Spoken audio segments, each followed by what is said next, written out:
Assalamualaikum warahmatullahi wabarakatuh. Waalaikumsalam warahmatullahi Ini kembali lagi ke masalah puasa, Prof. Imam. Jadi banyak orang yang mengeluh berpuasa itu karena akhirnya emahnya kumat.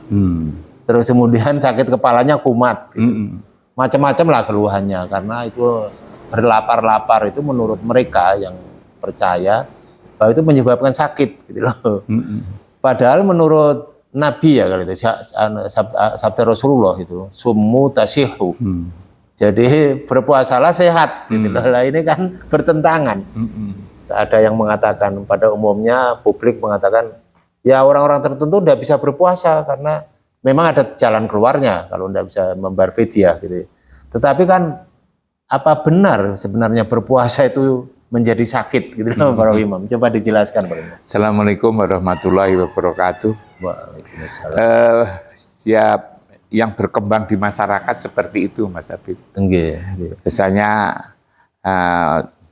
puasa seperti yang katakan Mas Habib, puasalah agar kamu sehat. Tapi seringkali ada orang, saya ini kan punya penyakit mah. Nanti kan malah kambuh gitu kan. Bahkan juga alasan-alasan saya itu kan tidak punya uang untuk sahur, saya tidak punya uang untuk buka puasa kan. Hal seperti itu sebetulnya menggambarkan bahwa memang manusia itu sukanya beralasan ya. Padahal sebenarnya kalau kita itu benar-benar puasa dan niatnya memang niatnya itu memang lillahi ta'ala untuk mendekatkan diri pada Allah, maka justru penyakit-penyakit itu bisa sembuh Mas Habib. Penyakit itu kan lebih banyak kata juga dokter kan berasal dari apa yang ada di dalam hati.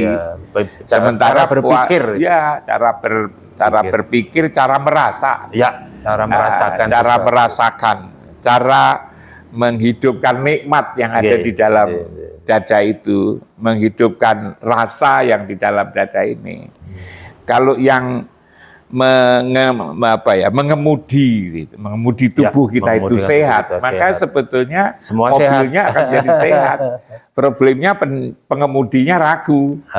Jangankan mengemudi tubuh ini, mengemudi sepeda motor, kalau ragu, mobil kalau ragu malah tabrakan. Bisa bertabrakan. Gitu. Makanya persoalannya jangan ragu gitu kan. Yakin bahwa al-haqqu mir rabbik wala takunanna minal mumtarin, bahwa kebenaran dari Allah, kamu jangan ragu kan gitu. Seperti itu sebenarnya. Karena itu di dalam puasa atau juga ibadah apa saja yang penting kan niat sebetulnya. Niatnya tergantung. Kalau niatnya kokoh ya itu akan kokoh. Betul. Sama dengan saya Mas Habib ketika sekolah bersama Mas Habib kan. Saya itu kan tidak punya apa-apa ya. Tapi karena saya punya niat bersikukuh saya itu sekolah, ternyata ada saja jalan sampai S3 kan begitu. Sampai S3. Jadi tergantung kepada niat ini loh. Niat, tekad. Itu ya kalau seperti ini, Prof. Ada orang haji, pakai sepeda ontel dari sini, 7 bulan, ya nyampe.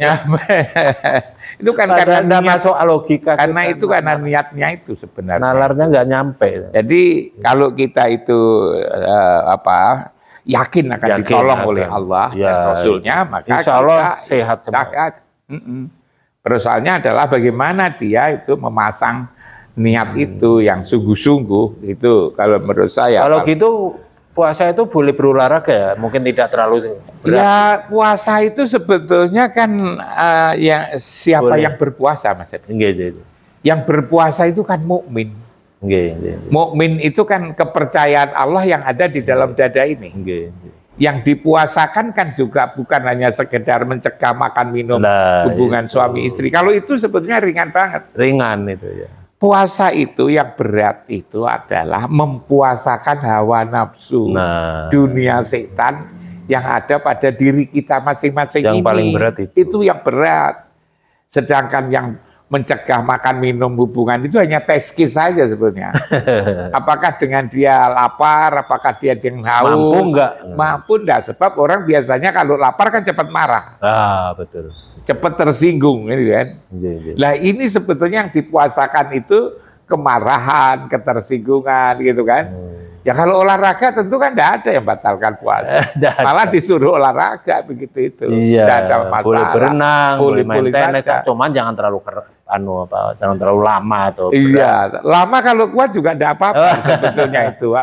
Lama jadi tidak ada alasan ya. Tidak ada alasan olahraga itu. selama sebulan. Nah, dan memang puasa ini kan sebetulnya Tuhan itu kan maha tahu tentang kita, Mas Habib.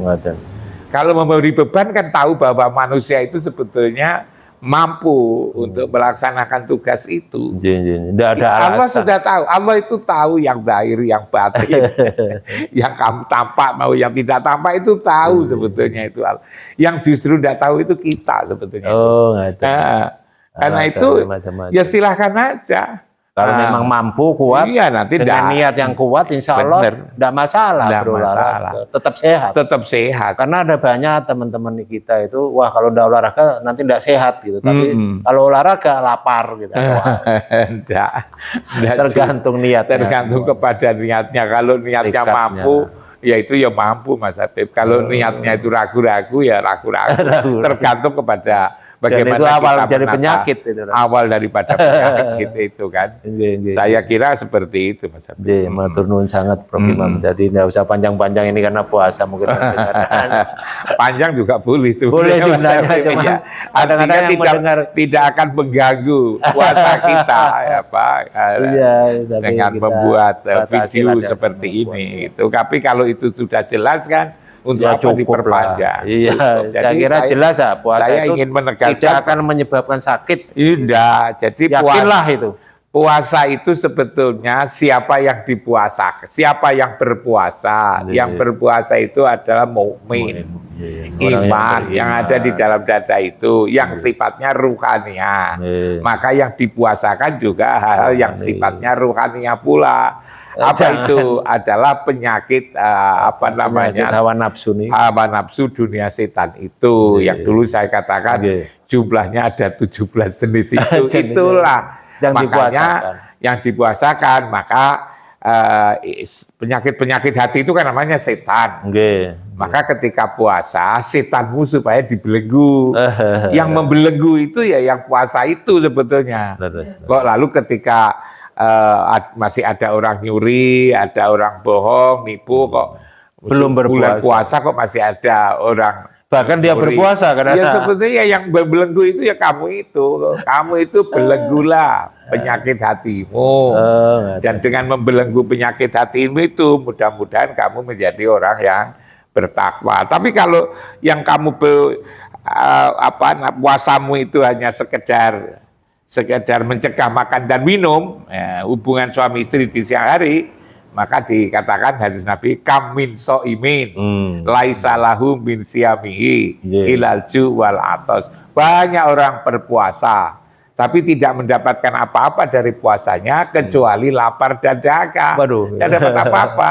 Maka yang dipuasakan sebenarnya adalah mempuasakan hawa nafsu, tapi kan itu kan sebagai teskisnya disuruh untuk tidak makan dan tidak minum. Tapi tidak berarti bahwa kalau sudah berhasil cukup, menjaga itu tidak boleh makan minum juga tidak. Itu membatalkan puasa. Karena itulah dalam agama ini ada hal-hal yang bersifat syariah, ada yang bersifat hakikat. Dua-dua tidak boleh dipisahkan, harus dipandang sebagai sebuah kesatuan. Matur nuwun sangat Prof. Imam. Mudah-mudahan penonton channel saya ini bisa paham sekarang bahwa tidak ada yang namanya puasa yang membuat sakit itu, justru membuat sehat. Saya kira itu dan kita yakin hadis itu benar, Rasulullah insya Allah benar. Jadi tidak usah ragu-ragu lah. Yang penting niatnya, kalau niatnya kuat insya Allah aman. Assalamualaikum warahmatullahi wabarakatuh.